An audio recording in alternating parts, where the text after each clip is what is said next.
In today's video, I'm going to teach you how to record expenses in QuickBooks Online. If you want to keep your bookkeeping accurate and up to date, recording expenses properly is a very important habit.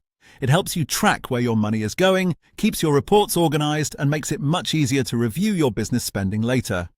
The good news is that in QuickBooks Online, the process is very simple and only takes a moment once you know where to go. To get started, look toward the top left area of your QuickBooks Online screen and click the Create button. This is the main shortcut for adding new transactions, and it's the fastest way to enter an expense. Once you click it, a menu will open with different transaction options. From that menu, select Expense. This will open the expense entry form, where you can record the details of the transaction. On this screen, you'll enter the information related to the expense you want to track. Take a moment here to make sure the details are correct, since this is what QuickBooks will use to categorize and save the transaction in your records. As you fill out the form, pay close attention to the expense information you're entering. Accuracy matters, especially if you use these records for reporting, budgeting, or tax preparation.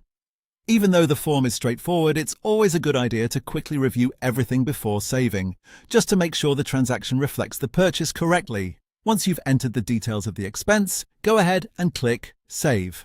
QuickBooks Online will record the expense, and that's it. The transaction is now stored in your books and can be included in your financial records and reports. This is one of those simple tasks that can make a big difference in keeping your accounts clean and current.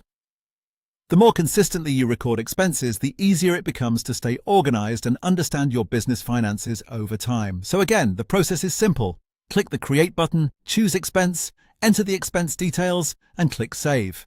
That's all it takes to record an expense in QuickBooks Online.